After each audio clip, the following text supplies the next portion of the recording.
একজন ভালো ছাত্র পরীক্ষার হলে খাতার দিকে লক্ষ্য রাখে, প্রশ্নের দিকে লক্ষ্য রাখে, না আশেপাশে ডিজাইন আর সৌন্দর্যের দিকে লক্ষ্য রাখে? খাতার দিকে। এসি সারা আছে না বন্ধ আছে তার খবর নাই, মাথার উপরে ফ্যান চলে না বন্ধ হয়ে আছে খবর নাই, গরম লাগে না শীত লাগে তার খবর নাই, যেই বেঞ্চের উপরে বসছে সেই বেঞ্চটা ভাঙা না ভালো খবর নাই। তার মনোযোগ শুধু প্রশ্নের দিকে আর খাতার দিকে। প্রশ্ন আসলো কি আর উত্তর লিখবো কি, ঠিক না বেঠিক? যদি কোন ছাত্র খাতা আর প্রশ্ন বাদ দিয়া শুধু চারদিকে তার দেয়াল, তার চারপাশ, ফ্যান ঠিক আছে কিনা, লাইট ঠিক আছে কিনা, এসি ঠিক আছে কিনা, তার খাদ্যের বন্দোবস্ত ঠিক আছে কিনা, নাস্তা ঠিক আছে কিনা, এই সব ঠিক আছে না পিছনে লেগে যায়, তাহলে তার পরীক্ষা দেওয়া হবে কি? কথা বলেন, পরীক্ষা দেওয়া হবে বুদ্ধিমান ছাত্র না বোকা? লিয়াবলুয়াকুম আইয়ুকুম আহসানু আমালা। এই দুনিয়া চাকচিক্য করার জন্য নয়, এখানে পরীক্ষা দিতে হবে। বুদ্ধিমান ছাত্র সেই পরীক্ষার প্রস্তুতি নিয়ে গোটা জিন্দেগি কাটায়, তার গোটা জিন্দেগি পরীক্ষার ভিতর দিয়ে যায়, তার টাইম নেই জীবনে কি দুনিয়া পাইলাম আর কি হারাইলাম, জীবনে কি উপার্জন করতে পারলাম আর কি ছেড়ে দিলাম, কি করার সুযোগ ছিল আর কি করতে পারলাম না, দুনিয়ার বিষয়ে তার এই হিসাব মিলাইবার টাইম নাই। ও শুধু হিসাব মিলাই 5 ওয়াক্ত নামাজ ঠিকভাবে পড়তে পারছিলাম কিনা, মানুষের সাথে সত্য বলতে পারছিলাম কিনা, অন্যের হক মেরে দিলাম কিনা, সত্যের উপর চলতে পারলাম কিনা, সত্যের উপর চলতে গিয়ে জীবনে যত বাধা বিপত্তি আসছে সেগুলো ডিঙ্গাইতে পারলাম কিনা, তার জীবনের হিসাব সে ওই দিকে মিলায়। কোন জায়গা থেকে কোটি টাকার অফার আসছিল, হাতছাড়া হয়ে গেল, কোন জায়গায় হাত দিলে 20 কাঠা জমির মালিক হইল, হাতছাড়া হয়ে গেল, কোন জায়গায় নক করলে 20 লক্ষ টাকা বেতনে চাকরি হইতো, হারাই ফেললো, এগুলো নিয়ে তার টেনশনও নাই, পেরেশানিও নেই, আফসোস নেই। কথা বুঝে আসছে? কেন? কারণ ওই আল্লাহ বলছেন এটা পরীক্ষার জায়গা। কিসের জায়গা? পরীক্ষার জায়গা। এই পরীক্ষার জায়গাটা বলে যায় কারা? কে বলে যায়? দুনিয়াটা যে পরীক্ষার জায়গা এটা কারা বলে যায়? আল্লাহ পাক কোরআনের অন্যত্র বলেছেন, আফারাআইতা মান ইত্তাখাযা ইলাহাহু হাওয়াহু ওয়া আযাল্লাহু আল্লাহু আলা ইলম ওয়া খাতামা আলা সামইহি ওয়া কলবিহি ওয়া জাআলা আলা বাসারিহি গিশাওয়া। বিশেষ একটা শ্রেণীর মানুষ দুনিয়াটা যে পরীক্ষার হল বা পরীক্ষার ক্ষেত্র, পরীক্ষার জায়গা এটা বলে যায়। সবাই না বিশেষ একটা শ্রেণীর মানুষ? জোরে কম।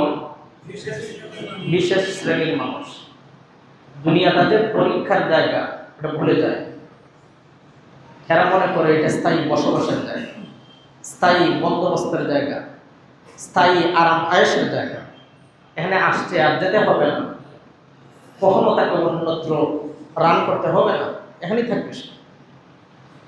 বিশেষ শ্রেণীর মানুষ তাদের কোয়ালিটি কি? আল্লাহ দেখেন কোয়ালিটিটা কেমনে বর্ণনা করে, আল্লাহ বাচনভঙ্গিটা কি। আফারাআইতা মান ইত্তাখাযা ইলাহাহু হাওয়া। আপনি কি দেখেন না যারা তার মনকে উপাস্য বানিয়ে নিয়েছে? কাকে? তার মন। মন মন মন ছিলেন খেয়াল খুশিকে সে উপাস্য বানিয়ে নিয়েছে। আমাদের উপাস্যকে আরো জোরে বলেন, মহব্বত নিয়ে বলেন। আল্লাহ বলেন যারা উপাস্য আল্লাহকে মানে ওরা কোনদিন নিজের খেয়াল খুশি মতো চলে না। দুনিয়া পরীক্ষার জায়গা, সেটা ভুলে যায় না। একমাত্র যারা খেয়াল খুশিকে তাদের উপাস্য বানিয়ে নিয়েছে, তাদের খোদা বানিয়ে নিয়েছে, তাদের প্রভু বানাইয়া নিয়েছে, এরাই কেবলমাত্র বলে যায় যে দুনিয়া পরীক্ষার জায়গা। আরে বলে যায় কারা? যারা নিজের মনকে কি বানাইছে? উপাস্য বানাইছে। এই মনকে উপাস্য বানানোওয়ালা মানুষের সংখ্যা জমিনে কম না বেশি? বেশি না কম? অনেক বেশি। এই সংখ্যা অনেক বেশি। ইমাম মুফাসসিরিনগণ বলেছেন যে পৃথিবীতে যত মানুষ আছে এর মধ্যে সিংহভাগ হইল মানুষের আত্মপূজারী। সিংহভাগ মানুষ কি? আত্মপূজারী মানুষ। পৃথিবীর সমস্ত কাফেররা হলো আত্মপূজারী, সমস্ত খ্রিস্টানরা আত্মপূজারী, সমস্ত বিধর্মীরা আত্মপূজারী, সমস্ত মুনাফিকরা আত্মপূজারী, এমনকি মুসলমানের মধ্যে গুনাহগার মুসলমান পর্যন্ত আত্মপূজারী। আছে না নাই? আপনি একটু খেয়াল করে দেখেন তো, 24 ঘন্টার কত ঘন্টা আপনার আল্লাহর মর্জি মতো চলা হয়, আর কত ঘন্টা আমার আত্মার মর্জি মতো চলা হয়? খেয়াল করে দেখেন।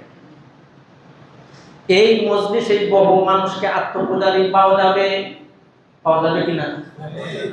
পাওয়া যাবে কিনা? পাওয়া যাবে।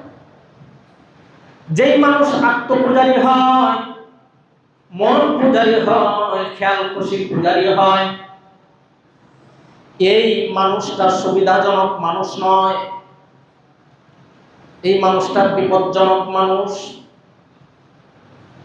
আল্লাহ সূরা ফুরকানের আয়াতের মধ্যে বলেছেন, আরাআইতা মান ইত্তাখাযা ইলাহাহু হাওয়াহু আফা আনতা তাকুনু আলাইহি ওয়াকিলা আম তাহসাবু আন্না আকসারাহুম ইয়াসমাউনা আও ইয়াকিলুন ইনহুম ইল্লা কাল আনআমি বাল হুম আযাল্লু সাবিলা। সূরা ফুরকানেও বলেছেন যে আপনি যারা আত্মপূজারী, যারা আত্মার পূজা করে, যারা মনের পূজা করে, খেয়াল খুশির পূজা করে, এরা সত্য জানার পরও মানতে পারে না। এটা হলো তাদের সবচেয়ে বড় সমস্যা। বুঝতেছেন কথা? আমার মনে হয় বুঝেন নাই। যারা আত্মপূজারী হয় এদের সবচেয়ে বড় সমস্যা কি? এরা সত্য জানলেও মানতে পারে না। সত্য জানলেও মানতে পারে না। আপনাদের মনে প্রশ্ন আসতে পারে, সত্য জানার পরে মানতে পারে না এমন লোক দুনিয়াতে আছে? আসেনি? জানে এটা সত্য, এরপর মানতে পারে না। আছে না? এই মানুষগুলো কি আফ্রিকার জঙ্গলে বসবাস করে? না, আমাদের সমাজেও আছে। আসেনি? আমাদের সমাজে। শুধু আমাদের সমাজে আছে না, আমাদের এই মুসল্লিদের ভিতরেও আছে। জুমাতে যেই 3 তালা পড়ে, ফজরে নিচতলার 3 কাতারও ভরে না। কথা বলেন। ফজরের মুসল্লি কম না বেশি? যে মানুষটা শুক্রবারের মুসল্লি, এই মানুষটা জানে না 5 ওয়াক্ত নামাজ পড়তে হয়? জানে কিনা? 5 ওয়াক্ত নামাজ না পড়লে কবিরা গুনাহ হয়, জানে কি জানে না? জানে তো, সব জানে। 1 ওয়াক্ত নামাজ কাজা করলে 2,88,000,000 লক্ষ বছর জাহান্নামে জ্বলার উপযুক্ত হয়, জানে কি জানে না? জানে। এরপরেও জুমার সমান ফজরে মুসল্লি হয় না কেন? না জানার কারণে, না জেনেও আত্মপূজারী হওয়ার কারণে? না জানার কারণে না আত্মপূজারী হওয়ার কারণে? আত্মপূজারী হওয়ার কারণে। এই মানুষকে আপনি হিদায়াত করতে পারবেন না। যেই মানুষ রাস্তা চেনে না, তাকে রাস্তা দেখাইলে সে সঠিক জায়গায় যেতে পারবে। যেই মানুষ ঘুমাইয়া রয়েছে তাকে পানি দিলে না, পানি দিয়া নাড়া দিলে জাগাইতে পারবেন। কিন্তু যেই মানুষ জায়গা ঘুমায় তাকে ধাক্কাইলেও আপনি উঠাইতে পারবেন না। ঠিক না বেঠিক? যেই মানুষ ঢাকার রাস্তা জেনেও সে সিলেটের রাস্তায় যায়, তাকে ঢাকার রাস্তায় নিতে পারবেন না।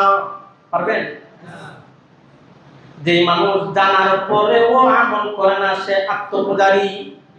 এই আত্মপূজারীদেরকে হিদায়াত করা কোনোদিন সম্ভব হয় না। হিদায়াত হয় না, এবং কঠিন হালত। এই কারণে আল্লাহ নবীকে বলেছেন, ওয়া মা আনতা আলাইহিম ওয়াকিলা, নবী আপনি আত্মপূজারীদের দায়িত্ব নিতে পারবেন না, এদের দায়িত্ব নেওয়া আপনার পক্ষে সম্ভব নয়। কথা বুঝা গেছে? আত্মপূজারীদের দায়িত্ব নেওয়া কি নয়, সম্ভব নয়, কারণ এরা জেগে ঘুমায়, এরা অবুঝ না, ওরা বুঝবান, এরা নাদান না, ওরা শিক্ষিত, ওরা মূর্খ না, ওরা অচেতন না, ওরা সচেতন।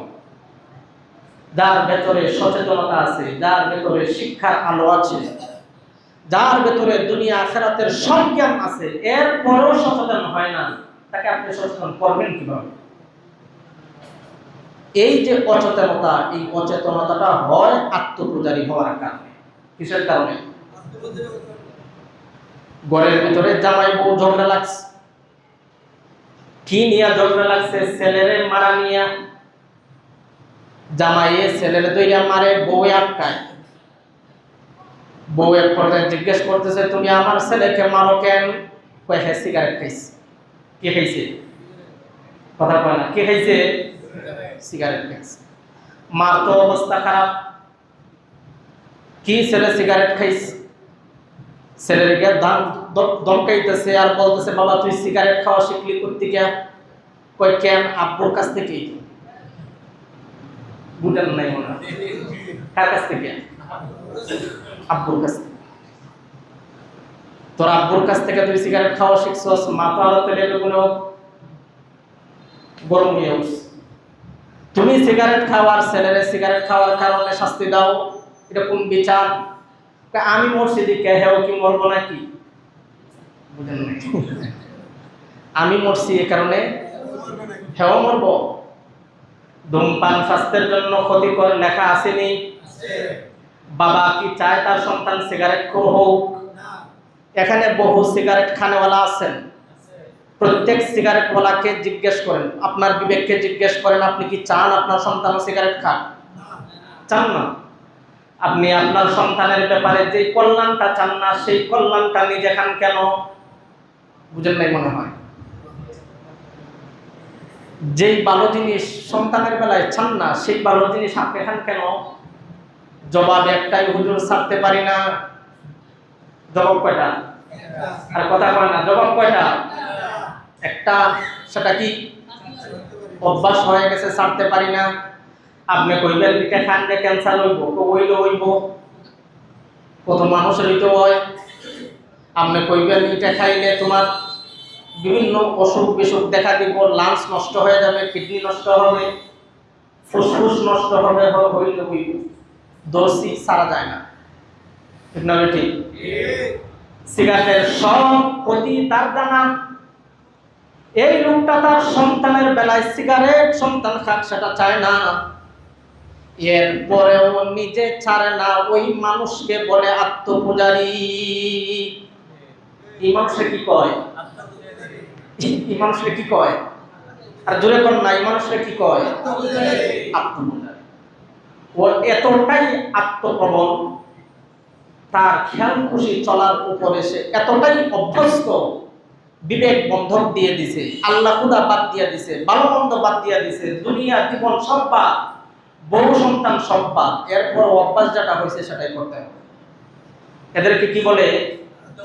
আত্মপূজারী। এদের হেদায়েত বড় কঠিন। এই কারণে ভাইরা আমার, ইমাম গাজালি বলেছেন, অধিক শিক্ষিত হওয়ার চাইতে মান্যবর হওয়া ভালো, মানা ভালো। দুনিয়া অধিক জানার চাইতে মান্যওয়ালা হওয়াটা ভালো। বেশি জানলে বেশি সমস্যা, কম জানলে কম সমস্যা। আপনি যদি চিন্তা করেন দৈনন্দিন জীবনে যেইভাবে আমি চলি সেইভাবে চলাটা কি আমার উচিত? আমরা ইসলামটা হুজুরদের কাছে বন্ধক দিয়ে দিচ্ছি, বুঝেন নাই মনে হয়? কাদের কাছে? হুজুরদের কাছে বন্ধক দিয়ে দিচ্ছি। ব্যবসাটা এমন যে ইসলাম শুধুমাত্র হুজুররা পালন করবে, আমরা দায় মুক্ত। বুঝেন নাই? আমরা কি দায় মুক্ত? অথচ যতগুলো ইসলামের বিধান আমি ছেড়েছি, একটা বিধান এমন নাই যেটার বিধানের পরিপক্কতা এবং এই বিধানের ক্ষতিকর দিকগুলো আমার জানা নাই। আমি জানি না এমন না। রোজা ছাড়ছি, রোজা ছাড়ার ভয়াবহ পরিণতি আমি জানি। নামাজ ছাড়ছি, নামাজ ছাড়ার ভয়াবহ পরিণতি আমি জানি। হজ ফরজ হইয়া রয়েছে, হজ করি না, পরিণতি আমি জানি। যাকাত ফরজ হয়েছে, যাকাত দেই না, পরিণতি আমি জানি। মানুষকে গালিগালাজ করার পরিণতি আমি জানি। মিথ্যা বলার পরিণতি আমি জানি। গীবত শিকায়ত করার পরিণতি আমি জানি। কোনো মুফতি সাহেবের কাছে আমার যেতে হয় না, কোনো আলেমের কাছে ফতোয়া জানতে হয় না। মানুষকে ঠকাইবার পরিণতি আমি জানি।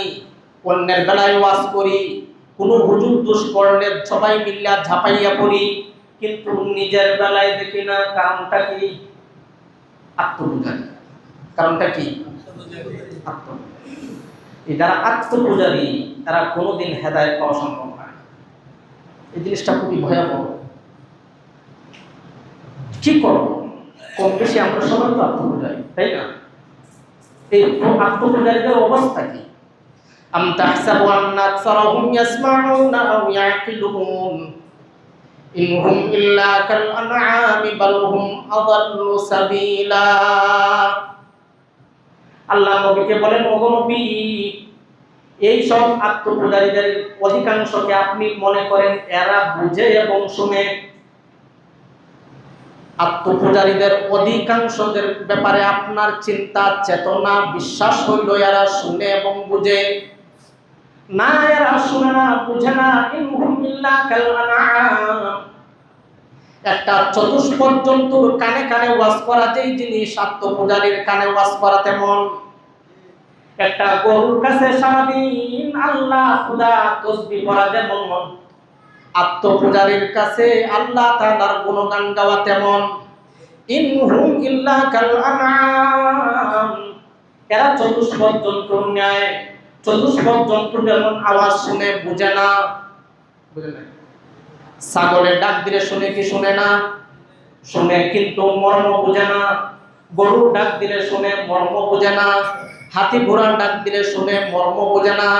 এই সমস্ত মানুষকেও হিদায়াতের রাস্তায় ডাকলে শুনে, কিন্তু সেই শোনাটাকে অন্তর দিয়ে বুঝে না। এরা বুঝে না। এরা হলো চতুষ্পদ জন্তুর ন্যায়। বাল হুম আযাল্লু সাবিলা। বরং আরো নিকৃষ্ট। বরং কি? আর জোরে কয় না, বরং কি? আরো নিকৃষ্ট এরা। এই কারণে ভাইরা আমার কয়েকটা পয়েন্ট খুব স্মরণ রাখার দরকার। মোটা দাগে কয়েকটা পয়েন্ট, যে পয়েন্টগুলো 24 ঘন্টা হৃদয়ে জাগ্রত রাখতে হবে। 24 ঘন্টা এই পয়েন্টটা যদি আপনার স্মরণ থাকে, তাহলে আত্মপূজা কিছুটা কমানো সম্ভব। যেইভাবে আমরা আত্মার পূজা শুরু করেছি, না ঈমানের কোনো বালাই আছে, না আমলের কোনো বালাই আছে, না জাহান্নাম আমার ভয় লাগে, না জান্নাতের প্রতি আমি উদ্গ্রীব হই, না মায়ের কথা শুনি, না বাবার কথা শুনি, না উস্তাদের কথা শুনি, না নেতার কথা শুনি, কারো কথা শুনতে চাই না। এই অবস্থা কেন হয়েছে? আত্মপূজায় আমরা লিপ্ত হয়ে গেছি। শুধু আমি আমি, আমার মন যা চাই তাই করতে চাই। আমার মনে যা সুখ বলে, যা সুখ বলে সেটা কি সুখ বলে মেনে নেই। আমার মন যেটাকে কষ্ট বলে ওটা কি কষ্ট বলে ধরে নেই। মন যা পাইতে চায় সেটাই উপার্জন করতে যাই। রাস্তা যেটাই হোক না কেন, হালাল হোক হারাম হোক দেখার বিষয় না। আমার মন চাইছে এটা পাইতে, এটা আমাকে পাইতেই হবে। ঠিক না? এটা আমাকে পাইতেই হবে। এতটা আত্মপ্রবণ হয়ে গেছি আমরা। অথচ জান্নাত পাইতে হলে সবচাইতে বড় যে শর্ত, সেটা হলো আত্মপূজারী হওয়া চলবে না, বরং আত্মাকে সংবরণ করতে হবে। নিজের আত্মাকে আল্লাহর চাওয়ার কাছে সুপর্দ করে দিতে হবে। ওয়াম্মা মান খাফা মাকামা রাব্বিহি ওয়া নাহান নাফসা আনিল হাওয়া ফাইন্নাল জান্নাতা হিয়াল মাওয়া। যে ভয় করে আল্লাহর মাকামকে, আল্লাহর বরকতকে, ওয়া নাহান নাফসা আনিল হাওয়া, আত্মপূজা থেকে নিজেকে বিরত রাখে। সুবহানাল্লাহ বলবেন না? সুবহানাল্লাহ। দুই শর্ত, আল্লাহকে বড় হিসেবে জানবে, আত্মপূজা থেকে নিজেকে বিরত রাখবে। ফাইন্নাল জান্নাতা হিয়াল মাওয়া, ওই মানুষের ঠিকানা হবে জান্নাত। সুবহানাল্লাহ। আত্মবোঝা এত জঘন্য জিনিস, এত মারাত্মক জিনিস। এই জন্য মন যা চাই তাই করতে যাইতে নাই। মনে যা চাই তাই আমাকে করতে হবে, মন তো অনেক কিছুই চায়। গোটা পৃথিবী আপনার মনে ঢেলে দিলেও হয়তো তার ওয়েট নিতে পারবে না। আপনার মাথায় যদি 2.5 মনের বোঝা দেওয়া হয়, সেই 2.5 মনের বোঝা আপনার মাথায় নিতে পারে না। কিন্তু আপনার মন এতটাই লোভী, আমার মন এতটাই লোভী, গোটা দুনিয়ার ভারটা সে নিয়ে নিতে চায়। ঠিক না বেটি? সে তো এতটাই লোভী। এটাকে যদি আয়ত্তে না আনা যায়, এটার উপরে যদি নিজের কর্তৃত্ব প্রতিষ্ঠা করা না যায়, এটাকে যদি নিয়ন্ত্রণে রাখা না যায়, তাহলে সেই মানুষের দুনিয়াও শেষ, আখিরাতও শেষ। এই কারণে যে কয়েকটা পয়েন্ট আমাদের মোটা দাগে স্মরণ রাখতে হবে, এর মধ্যে 1 নম্বর হলো দুনিয়াতে আল্লাহ আমাকে পাঠাইছেন পরীক্ষা দেওয়ার জন্য, বিনোদন করার জন্য না। এই পয়েন্টটা 24 ঘন্টা মাথায় রাখার চেষ্টা করেন। দেখবেন আপনার দৈনন্দিন জীবনের 50% অপরাধ প্রবণতা এমনিতেই কমে গেছে। কথা বুঝে আসছে? আপনার জীবনের বহু চাহিদা, বহু চাওয়া এমনিতেই দমন হয়ে গেছে। বহু অবৈধ চাওয়া এমনিতেই শেষ হয়ে গেছে। জীবনের বহু না পাওয়ার কারণে যে মনে কষ্ট অনুভব করেন, সেই কষ্ট মুহূর্তেই দূর হয়ে গেছে। আপনি হয়তো জীবনে একটা বাড়ির স্বপ্ন দেখছিলেন, করতে পারেন নাই, বহু কষ্ট আপনার ভেতরে যখন থাকবে, দুনিয়া এসেছে পরীক্ষা দেওয়ার জন্য, বাড়ি না বানাইতে পারার কষ্ট দূর হয়ে গেছে। আপনার জীবনের স্বপ্ন ছিল একটা গাড়ি দৌড়াবেন, পারেন নাই, আপনার মস্তিষ্কে যখন থাকবে দুনিয়ায় এসেছি পরীক্ষা দেওয়ার জন্য, গাড়ি না পাওয়ার যন্ত্রণা মুহূর্তেই দূর হয়ে যাবে। আপনার জীবনের স্বপ্ন ছিল সুন্দরী একটা মেয়ে বিয়ে করার, পারেন নাই, স্বপ্ন যখন থাকবে, আপনার মস্তিষ্কে যখন থাকবে দুনিয়ায় এসেছি পরীক্ষা দেওয়ার জন্য, ওই নারী না পাওয়ার বেদনা আপনার অন্তর থেকে দূর হয়ে যাবে। এইভাবে যদি 24 ঘন্টা মস্তিষ্কে এই জিনিসটাকে জায়গা দেওয়া যায়, যে পরীক্ষা দেওয়ার জন্য জমিনে এসেছি, স্থায়ী হওয়ার জন্য আসি নাই, পরীক্ষা দেওয়ার জন্য এসেছি, বিনোদিত হওয়ার জন্য আসি নাই, পরীক্ষা দেওয়ার জন্য এসেছি, ওখানে জায়গা বাড়ি করে ওখানে স্থায়ী বাসিন্দা হওয়ার লোভে আসি নাই। দুনিয়ার বহু অপ্রাপ্তি আপনার জীবন থেকে যে কষ্ট দিচ্ছে আপনাকে প্রতিনিয়ত, সেই কষ্ট মুহূর্তে শেষ হয়, সব শেষ। দেখবেন জীবনে না পাওয়ার আর কোনো বেদনা নেই। অপূর্ণ স্বপ্ন যেগুলো প্রতিনিয়ত রাতের বেলা আপনাকে ঘুমাতে দেয় না, সেই অপূর্ণ স্বপ্ন দেখাও বন্ধ হয়ে গেছে, আর দেখেন না। ভেতরে একটা সজীবতা আসবে, চঞ্চলতা আসবে, একটা প্রাণবন্ত জীবন যাপন আপনি করতে পারবেন। পারবো তো ইনশাআল্লাহ? সেটা কি? প্রতিনিয়ত মস্তিষ্কে এই জিনিসটাকে জাগ্রত রাখার চেষ্টা করা, দুনিয়াতে আমি এসেছি বিনোদিত হওয়ার জন্য না, স্থায়ী বাসিন্দা হওয়ার জন্য না। কিসের জন্য? পরীক্ষা দেওয়ার। কেন এসেছি? আর জোরে কয় না, কেন এসেছি? পরীক্ষা দেওয়ার। রাজি আছেন তো ইনশাআল্লাহ? আল্লাহ পাক আমাদেরকে বুঝার এবং আমল করার তৌফিক দান করেন। আমিন। ওয়া আখিরু দাওয়ানা আলহামদুলিল্লাহি রাব্বিল